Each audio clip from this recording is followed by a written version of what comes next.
Hello, good day to all of you. Our topic for the discussion today is all about fraction. First of all, we need to define what is the meaning of fraction.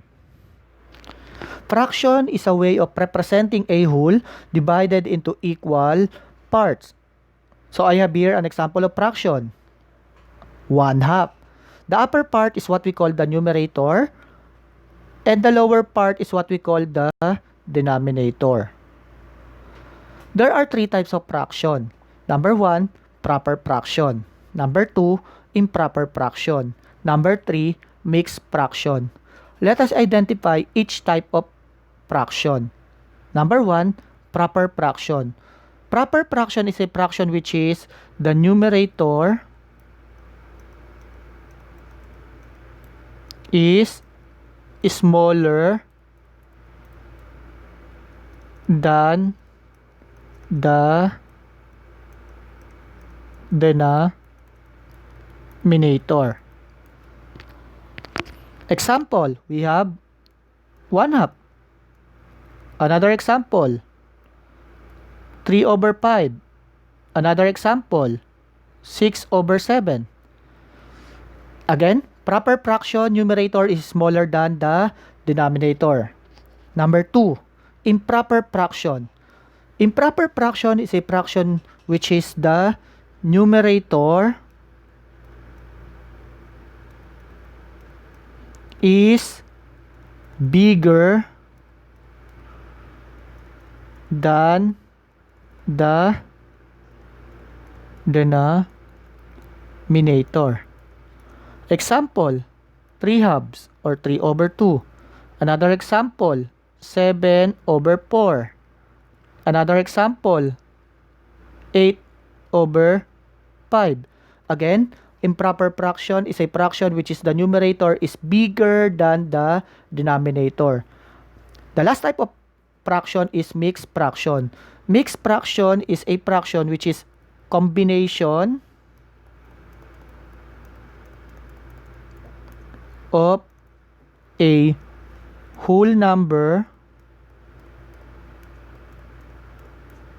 and a fraction. Example, we have 1 and 1/2. Another example, 2 and 2/5. Again, the three types of fraction are proper fraction, improper fraction, and mixed fraction. Let's move on. Example number 1, let us try to answer the following. Find a fraction equivalent to letter A, 3/4, letter B, 2/5. How are we going to find the equivalent fraction? So, the technique is just simply multiply the numerator and the denominator by the same number. Then that by doing that, we can have the equivalent fraction. Let's try.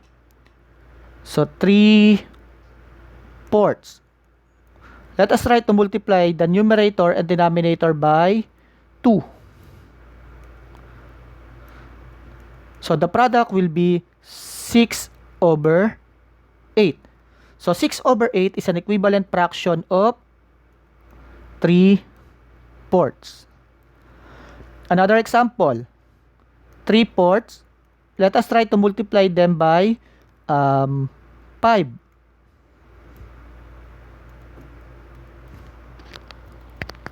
The product will be 15/20. So that is another equivalent fraction of 3/4. The 15/20. As easy as that. How about 2/5? Can you give an example of equivalent fraction mentally? Let us try to multiply it by 2. What will be the product? The product will be 4/10. Very good. How about if we multiply them by 7? Let us try to multiply them by 7. The product will be 14/35. That is still equivalent fraction of 2/5.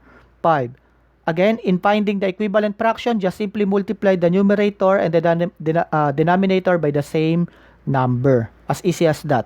Let's move on. Example number 2. Reduce the following fraction into its lowest terms. How are we going to find its lowest term? Letter A, 25 over 30. Letter B, 12 over 20. So, by simply looking at the given, we all know that 25 over 30 are divisible by 5, or the greatest common factor is 5. So, let us, the lowest term of this will be 5 over 6. Because 25 and 30 are divisible by 5. Let's show the solution. So, 25 divided by 5 is equal to 5. While 30 divided by 5 is equal to 6. So, that's why we have 5 over 6. How about letter B, 12 over 20? What will be the lowest term? They are divisible by what? Divisible by 4. So, the lowest term will be 3 over 5.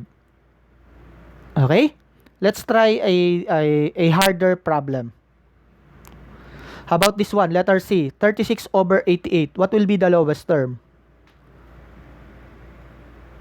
So, we cannot simply determine the lowest term by simply looking at it because it's a bigger number. How are we going to determine its lowest term? What will be the technique? We are going to find for the GCF, or the greatest common factor. How are we going to do that? We can use prime factorization. Prime factorization. How are we going to do prime factorization? So, 36 and 88. We are going to think of a number that if we multiply, the answer will be 36. And the other one, what are the numbers if we multiply, the answer will be 88. Let us first do the 36. So, 36, let us try 6 times 6. So, 6 times 6, that is 36. So, again, 6 times 6 is 36. How about 6? Is it factorable? Yes. What are the factors of 6? 2 times 3. The same as this, 2 times 3. How about 2 and 3? Are they factorable? They are prime number. No other factors except the number itself and 1. So, the factors of 36 will be yung mga nasa dulo natin, 2, 3, 2, 3. So, the factors of 36 will be 2 times 2 times 3 times 3. So, 2 times 2 times 3 times 3 is equal to 36. All over the factor of 88. The question is, sir, how about if I did not use 6 times 6? I will get the same answer or not? Let us try. 36. So, for example, the first thing that come into your mind is 12 times 3. So, that is 36. So, 3 is a prime number. So, no other factor except 1 times 3. How about 12? That is 4 times 3. Then, 4, that is 2 times 2. What are the prime factor? So, that is, the prime factors are 2 times 2 times 3 times 3. 2 times 2 times 3 times 3. As you can see, they are still the same. So, whatever be the number that comes into your mind at the end, we will be having the same answer. So, don't worry, as long as you have a correct factors, at the end, you will be having the same answers. Let us try 88.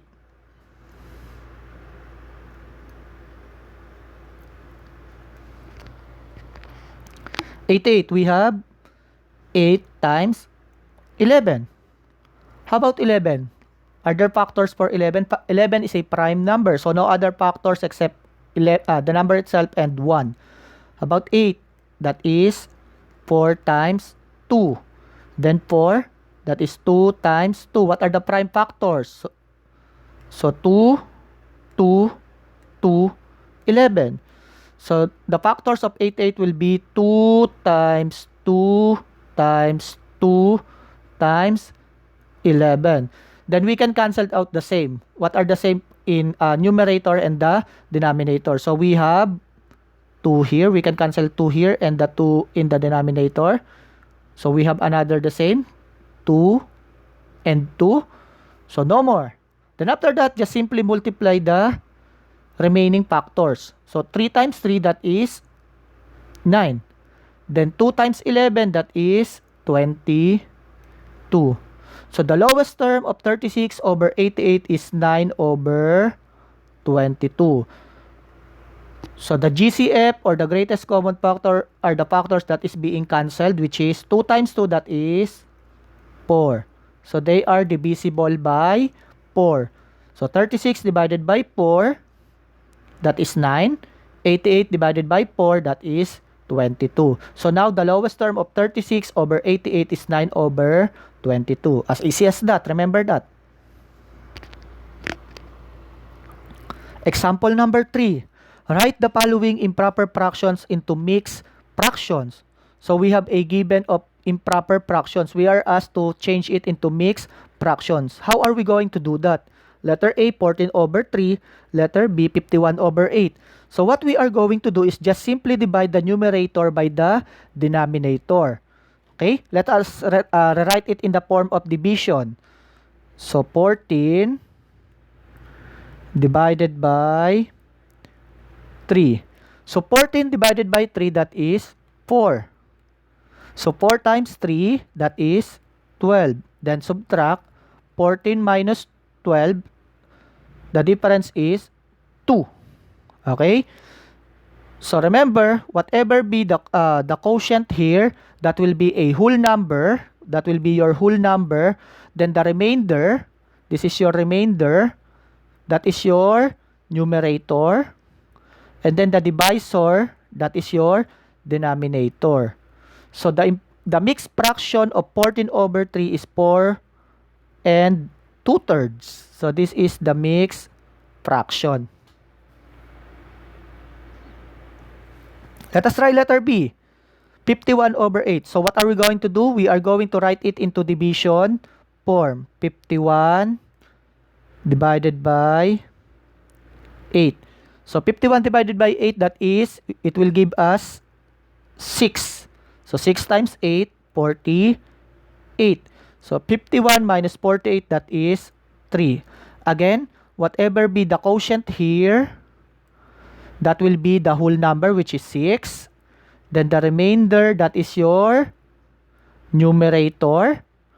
And then the divisor, that will be your denominator. So we have 6 and 3 over 8. So this is the mixed fractions of 51 over 8. Let's move on. Example number 4. Write the following mixed fractions into improper fractions. So vice versa. This time, the given is mixed fractions. We are going to change it into improper fractions. So letter A, 2 and 3/4. Letter B, 8 and 7 over 8. How are we going to transform it into a mixed fraction? As simply as this. So the whole number, which is 2, multiply by the denominator, which is 4. So lagyan natin ng parenthesis, plus the numerator, which is 3, all over the denominator, which is 4. Again, the whole number, which is 2, multiply by the denominator, which is 4. So 2 times 4, put parenthesis, plus the numerator, which is 3, all over the denominator. Let us simplify. So 2 times 4, that is 8 plus 3 over 4. Then simplify again. 8 plus 3, that is 11 over 4. So this is now your improper fraction. As simple as that. Let's try on letter B. Again, what are we going to do? Multiply the whole number by, so the whole number is 8. Multiply it by the denominator, which is 8. So 8 times 8 plus the numerator, which is 7, all over the denominator. Again, the whole number 8 times the denominator, which is 8, put parenthesis, plus the numerator, which is 7, all over the denominator, which is 8. Then let us simplify. 8 times 8, that is 8 times 8, that is 64. So 64 plus 7 over 8. Then let us get the sum of the numerator. 64 plus 7, that is 71 over the denominator, which is 8. So this is your improper fraction, 71 over 8. So that is our discussion for today about fraction. Thank you. Have a nice day. Goodbye.